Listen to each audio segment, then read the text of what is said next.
to be about demystifying UX. I had a second title for it, which was how to explain UX to my grandmother, where I'm trying to open up the UX process to non-designers, so to do a bit of evangelization about UX. But first of all, it'd be very cool if I can actually type or tell me what your background is, if you're more into the engineering or product or business side, or if you're an editor, so that the talk can be less or more technical according to who is in the audience. And also, if you do want to ask any question at any time, please jump in. I would love to have a little bit of an interaction. Do we have? Can you type in the what your background is in the chat? I can't see it. Oh, how unfortunate. Okay, never mind. I will try to be then very general. But if you do have a question, please let me know.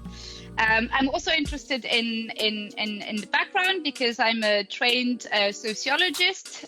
Before I was a designer, I have a BA in sociology. Then I did a master's in design, and I worked for SAP before joining Axel Springer 6 months ago. And I'm now building the UX of the Lean CMS, which is a software for editors and news publishers. Everything that is pre-production, production, and post-production of news. And today we're going to try to basically answer a question, which is how to design a solution when you don't know where to start, and how does UX fit into the media and news publishing sector. So we're going to go through methods and processes, try to go from theory to practical examples, obviously applied to the news and media sector. First of all, an introduction to UX. So UX is a very broad discipline. It involves, a big process of branding and usability and function. And for me, it's really many jobs into one. Sometimes I feel like a detective, sometimes like a cook, sometimes like an artist, a saleswoman, a student. But one thing for sure is that there's super varied and there's always learning opportunities. So why is UX important at all? So here are examples of things that were not designed for people to use it. And this is obviously what we're trying to avoid here. The term UX was coined by Dawn Norman in the 90s. And if you do want to follow up, I put it in references at the end of the presentation, but he's a super, super fantastic designer. And it was actually listening to his TED talk, 3 Ways Good Design Makes You Happy, that was a moment for me that I decided I wanted to build something cool and new and exciting and become a designer.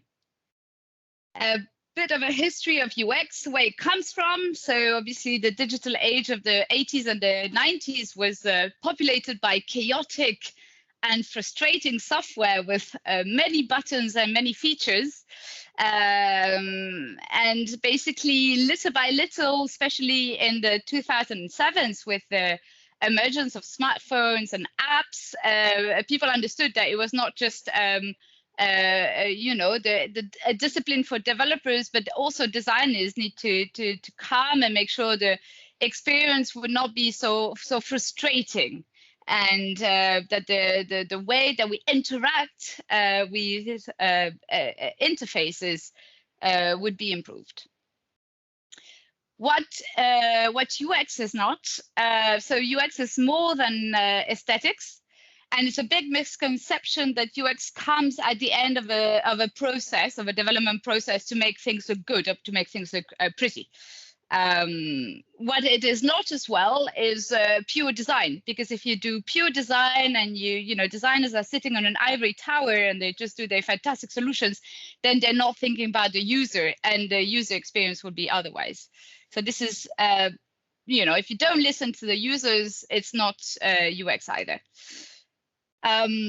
So there's no absolute path or method of process for UX. It's more like a toolbox, and with any toolbox, sometimes you will use a hammer, sometimes you will use a saw. So it depends on the project that you're working with. But if you go through small steps, it guarantees that you should arrive at a proper result. And there are really two parts when you're at any given problem, the problem space to start with, and then the solution space. So the problem space, you have stages of diverging and converging. So diverging, you want to research, you want to question the brief, you want to discover the things, and then you converge. Actually, I think, oh, I have it. Can I have a laser? I think I managed to, no, I can't. Can you see my? No, laser? I can't see a laser. No. Oh, I was sure I could have my laser pointer. No.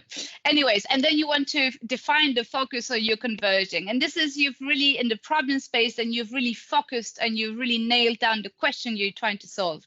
And then you can move into the solution space. And it is a second time. The problem space should really be about finding out what the real question is before jumping into a solution. And once you're in the solution, you again diverge by developing a lot of solutions. And then you converge by testing and refining your product. And then, you have a nice solution coming out of it. So this is the double diamond, which I will come back to throughout my presentation. And it's also not a linear process, because you have to constantly improve. So you're constantly building and testing and iterating. So it's a never ending. And it's repetitive, and this guarantees that you're always producing good work in the end. And now UX applied to the news and world and the world of media publishers. So this is a unique challenge, and the landscape of news and media publishers is under a huge amount of pressure. It's an industry that is changing a lot. And so we are building tools for them. We're not building tools for the readers or the consumers of the news. We're building digital tools for the producers of the news. So obviously we have to make sure, like every good UX, that it's intuitive to use and that it's not too complex, that there's not too much clutter on the screen, but we should also support. So we have to make sure that we're building simple tools that can support their complex workflows. And that's really a very, very unique type of challenge. So we should not simplify everything, because nowadays this industry is changing and being very varied, and now you have publishing on social media, and you have different types of advertising, different types of content, different types of consumption. So it is a very, very rich type of digital tool we'll try to build. So in the first step of every UX project comes a user research. So you are given a brief, a question to solve, and you want to make sure that you are designing for real people, that your solution is thought for the people and not thought for the technology. So that not a solution suited for the technology. So now we are in the first part of the double diamond, which is the problem space. Is this? Yes. So the best way to do this when you want to do user research is to go and observe your users in the wild. So this is an instance where we went to the newsroom and we asked a guy to show the process that he was doing and to think out loud. And that really helps us to see their behaviors, their motivations, their needs. And you have also different ways to do it. You can also interview them, you can organize surveys, but you really want to collect as much data as possible. And then with this data, you can design various types of assets. This was just an internal one, so it's obviously not the sexiest user journey, but it's a very functional one. And in this user journey, basically was every step, every touch point that the user was doing, so we could visualize the biggest pain point. But you can also, with user research, do personas or user stories and use cases. And basically, you want to try to evaluate the requirements. You want to define the strategy, what exactly you're going to try to tackle. And if we apply it to a proper use case, our first use case is to build a feature to pixelize the faces of people. So in the news, when somebody has to be protected, that person is underage or has been the victim of a crime or is sort of like convicted. And so you have to protect their identity. And that seems pretty normal. Why not? But then by doing user research, it was very clear that the users, they have to use a secondary sort of management system for photos. It's a very repetitive job. It's not very precise. There are different formats of photos that they have to publish in the end, and they had to do the same action for every single photo. So that was the pain points. But there were also highlights that we uncovered due to legal reasons. Every photo that is pixelized for a reason should be reused across the newsroom.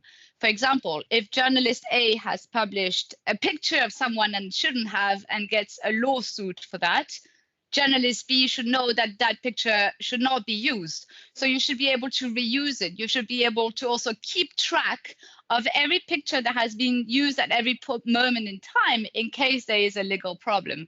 And Bild, I think, is one of the newspapers that has the most legal problems in the world, if I understood well. So obviously, by developing a concept, I was really much thinking about this points that the users told me. So making sure that you see the latest picture appearing that needs to be used, and also that you keep track of every variant that has been produced in the past to avoid these legal problems and to improve communication. And in the end, the solution was obviously not only a gain of time, because with one time that you apply the pixel, it will triple down to all the formats. So you don't need to do it for every format. We reduced the number of clicks from 20 to 4 in the end, which is quite good when you do, divide the amount of work that they have to do. You increase their productivity, and it was also an increase of the usability of the latest pictures. And these type of data are going to help you sell your solution to your team, to your stakeholders, and to prove that UX has a big return on investment. After you've done your user research, you want to jump into ideation. So at this point, you start getting into the second part of the double diamond, and you want to build a hypothesis. So this is the divergent point. I usually start with a whiteboard. I have one at home with me and home office. And I will do quick sketches, explorations, check the flow. I will play around, try to develop lots of ideas, and also check it with my team to make sure, are we on the same page? Did we understand each other? And at this stage, it's super easy to change anything you want because you haven't spent too much time refining. So you're really, developing lots of concepts. And now we're going to apply it to a use case. Second use case was to improve drag and drop. Sorry, the image is a little bit pixelized. So in the CMS that we are building, there's a text editor where editors are writing their articles, and they have to work really fast, and they have to change their articles quite often. So the text paragraph goes here, and maybe the picture goes there. There's an info element here. So they should be able to change things very easily. And what they had was an icon that was not exactly clear, that didn't give a proper feedback of where it was landing. It was leading to a lot of errors. So the ideation process, well, after obviously doing primary research with the users, secondary research looking at best practices, then there was prototyping. So how can we solve this in the best way possible? And in this ideation process, we have a wonderful front-end developer who developed 3 different versions. So in the 3 different versions for dragging and dropping, He did one where the element was freely moving. So you had, you could sort of like move it anywhere you wanted. Actually, yeah, you could move it anywhere you wanted. Then there was one where the original element was kept in its original position. So I think I did the wrong thing here, because it should have, this one shouldn't have happened. Yeah, the element was freely moving around the screen. So you could move it wherever you want. The second one was that the original element was kept in place, and then you could try to drag wherever you wanted your element. And then the third one was that the drag was vertically limited. So you can only put it above or below, but you couldn't move it anywhere else on the screen. So we had this 3 different versions, and how to go from there, after we've thought outside of the box about a good solution, how to get to a good solution. So ideally, you want your solution to be, quite balanced. So you can sell it to your team, to your stakeholders, to your developers, and you want to achieve long-time success. So in order to know where was our solution going to go and which one was best, we did user testing. So we recruited users. We asked them to use each of the versions we have and to think out loud and to collect. We were behind collecting feedback. And with this feedback, where we understood what was working, what was not working, what we had to improve, we got lots of data points. And that helped us getting our solution more concrete. So this is the point at the diamond. After you have, diverged, now you will start converging, because you know exactly where you should go. And this is the point of prototyping. Prototyping, you at this point, you basically know what you're going to build, and you want to refine it. There will be more details to change and less the big concept as it is.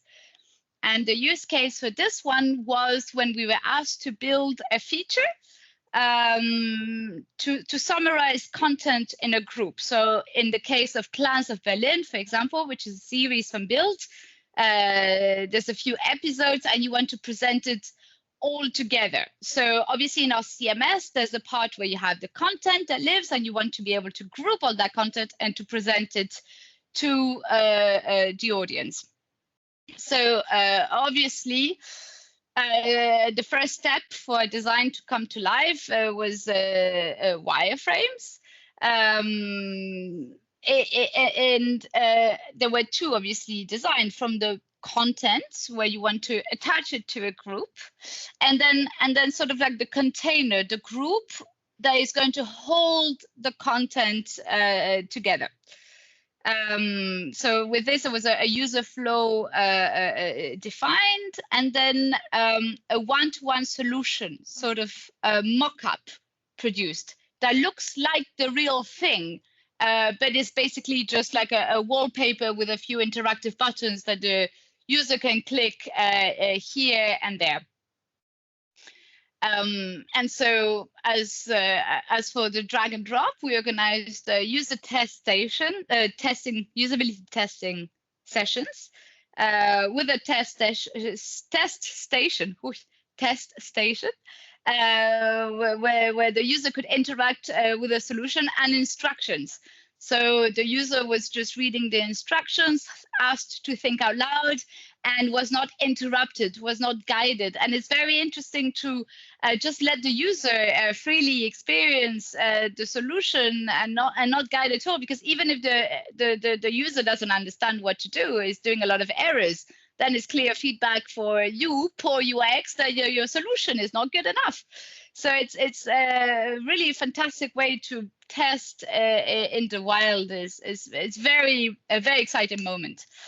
And so that was me behind collecting data. So trying to write everything, what the user is doing well, not doing well, is going too fast, is jumping a step. So trying to collect every type of data that I later introduced into a beautiful Excel spreadsheet.